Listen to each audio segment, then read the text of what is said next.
오늘은 근본적인 이야기들을 종합적으로 살펴보려 합니다. 전기차가 좋다, 전기차가 나쁘다 이게 아니라요. 이미 일어난 현상들이 있죠. 전기차 화재라든지 전기차랑 관련된 불편함이라든지 이런 걸 제발 근본적인 것부터 건드려보자 이겁니다. 이게 중요한 이유가 뭔가 문제가 발생하면 전문가들 뿐만 아니라 소비자들도 정확하게 지적할 줄 알아야 하거든요. 그래야 제조사나 정부기관도 아 이거 진짜 안 되겠구나 이런 생각을 조금이라도 가지고 개선하려고 노력할 거잖아요. 사실 좀 슬픈 현실이긴 합니다. 제조사나 정부기관이 이런 걸 알아서 해주면 얼마나 좋겠어요.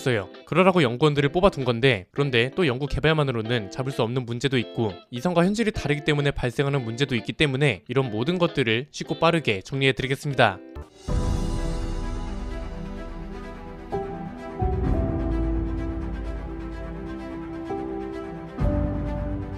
우리가 일단 명확하게 짚고 넘어가야 하는 건 전기차가 대세라는 건 부정할 수 없다는 겁니다. 글로벌 판매량만 봐도 전기차는 이미 기하급수적으로 늘어나고 있고 꼭 숫자로 된 자료를 보지 않더라도 그냥 도로만 나가봐도 어떤가요? 아이오닉5랑 EV6가 너무 흔하게 보이기 시작했고 이제는 심지어 택시로도 전기차가 돌아다니기 시작했습니다. 모든 제조사, 심지어 주요 국가들까지 전기차에 집중하고 있기 때문에 대세라는 건 부정할 수가 없습니다. 또 하나 부정할 수 없는 건 뭔가요? 전기차 기술력이죠. 전기차 기술력이 한계가 아직 어딘지 모릅니다. 그런데 지금 나온 전기차들 중에서는 테슬라랑 현대차 그룹 이런 브랜드의 전기차 성능이나 충전 기술이 상위권인 게 분명합니다. 이러니까 올해의 자동차에서 현대기아차가 자주 언급되고 있는 거고 판매량 순위에서도 상위권에 있는 거겠죠. 그런데 전기차 차주들도 억울할 수 있는 부분이 뭔가요? 이분들도 분명 고민 끝에 전기차를 사겠다고 결정했을 거잖아요. 보조금을 얼마나 받을 수 있는지 따져보고 어떤 전기차가 가장 불편함 없이 탈 수 있는지 비교해보고 내가 지금 처한 환경과 조건이 전기차를 사도 괜찮은 건지 모든 걸 따져보고 전기차를 구매한 거란 말이죠. 그런데 차주들의 의지랑은 상관없이 문제가 발생하고 있습니다. 크게 세 가지인데요. 가장 체감하기 쉬운 것부터 볼까요? 첫 번째는 내연기관차 차주들이랑 생각지도 못한 분쟁이 발생하기 시작했다는 겁니다. 분쟁이 심화되고 있는 장소는 주차장입니다. 예전엔 야 내연기관차가 왜 전기차 충전구역에 주차를 하는 거야? 이런 거였잖아요. 이제는 그게 아닙니다. 전기차가 벼슬이야? 왜 주차장에 충전구역을 만들어줘야 하는 건데? 이거죠. 이것도 근본적인 문제를 해결하지 못했기 때문에 문제가 되고 있는 겁니다. 자료를 한번 볼까요? 일단 전기차 차주들 입장에선 이겁니다. 이게 실제 전기차 차주들 1900명 정도를 대상으로 조사한 건데 현재 정부의 전기차 충전시설 관련 정책을 무려 72%가 불만족하고 있다고 대답했습니다. 여기서 중요한 건 충전시설이 더 많이 확대됐으면 하는 장소가 어디냐는 질문에 아파트 단지가 35%로 1위를 차지했습니다. 여기서 문제가 있다는 겁니다. 전기차 충전을 보통 어디서 하나요? 주유하듯이 하는 게 아니죠. 하루 동안 타고 다닐 만큼 타고 다니고 잠을 자는 동안 주차해두고 주차해둔 김에 충전을 하는 거잖아요. 이게 문제라는 겁니다. 이게 처음엔 내연기관차는 전기차 충전 구역에 주차하면 안 되지 이거였거든요. 그래서 관련 법까지 생겼습니다. 충전을 방해하는 행위는 과태료를 부과하는 건데 주차 위반하고 충전 방해는 10만원, 시설 훼손은 20만원이 부과됩니다. 그런데 지금은 상황이 완전히 역전됐습니다. 왜냐면 우리나라가 주차 공간이 넉넉한 게 아니잖아요. 작년에 어떤 일이 있었냐면 우리나라 자동차 등록 대수가 2,500만 대를 돌파했습니다. 실제로 우리나라 주차 문제가 심각합니다. 주차 문화 자체도 성숙하지 못하고요. 주차 문제의 원인으로 가장 많이 꼽힌 게 주차장이 부족하다는 겁니다. 이러니까 내연기관차 차주들은 불만인 겁니다. 세금으로 보조금도 내줘, 정부에서 충전기도 설치해줘, 뭐 여기까지는 오케이 알았다 이겁니다. 그런데 왜 가뜩이나 부족한 주차장에 전기차 충전기를 만드느냐 이거죠. 그렇잖아요.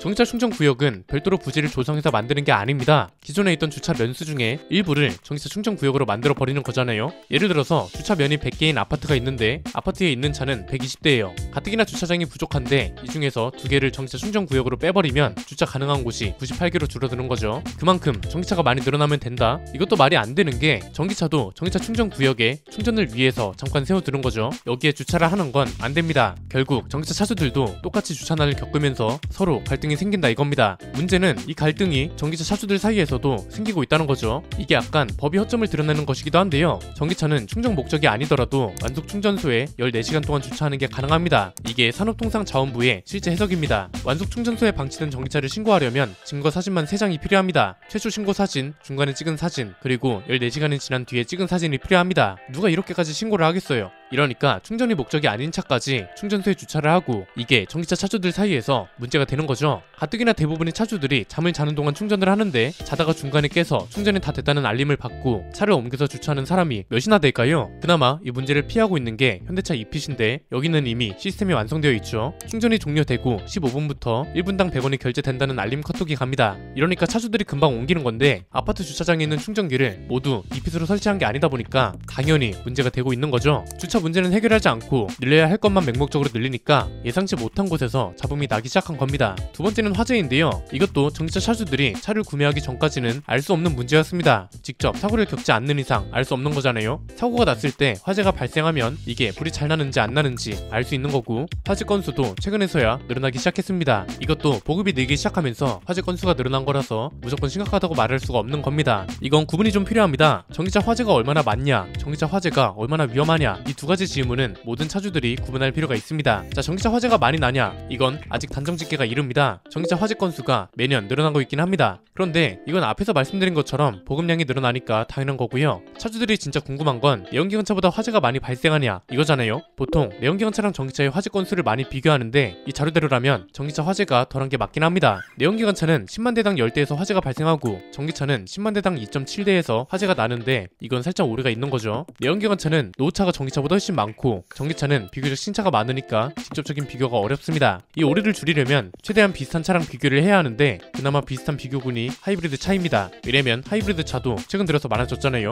미국에서 실제로 조사한 자료를 보면 하이브리드 차는 10만 대당 3,470대에서 화재가 발생했고 전기차는 10만 대당 25대에서 화재가 발생했다고 합니다. 여기서 알 수 있는 건 뭔가요? 비교군을 바꿔도 전기차 화재는 비교적 적다 이거죠. 자, 그런데 왜 뉴스에서는 이렇게 난리냐 이건데 이건 화재가 많이 일어나서 그런 게 아닙니다. 화재가 한번 발생하면 치명적인 사고로 이어지느냐, 이게 포인트가 되는 거죠. 내연기관차랑 전기차 화재의 가장 큰 차이는 뭔가요? 내연기관차는 엔진이 앞에 있기 때문에 본닛부터 화재가 발생하고 연기가 바로 보이니까 차주가 대처할 수 있는 시간이 비교적 길다는 거죠. 그런데 전기차는 시트 밑에 배터리팩이 있잖아요. 비유하자면 시트 밑에 엔진이 있는 거나 마찬가지인데 여기서부터 화재가 발생하니까 눈치채기도 힘들고 대처 시간도 짧아지고 무엇보다 문이 안 열리니까 탈출이 힘들어지고 이게 인사사고로 이어지니까 사고 하나가 나더라도 큰 사고가 되는 겁니다. 그냥 그런 겁니다. 우리 옆집에 불이 나거나 하는 건 뉴스에 안 나옵니다. 그런데 비행기에서 화재가 발생하거나 하면 크게 보도가 됩니다. 비교적 흔한 사고가 아니고 사고 하나 자체가 크니까 이슈도 큰 거죠. 내연기관차랑 전기차도 이런 맥락으로 보시면 됩니다. 세 번째는 그래서 진짜 해결해야 하는 문제는 뭐냐 이거죠. 두 가지로 나눠서 보면 충전 구역 문제의 근본적인 원인은 뭔가요? 주차 공간이 부족하다는 거죠. 지금 당장 주차 공간을 해결하기는 어렵습니다. 이게 쉬웠으면 진작 주차 문제를 해결했겠죠. 주차 문제는 주차 문제대로 해결하면 됩니다.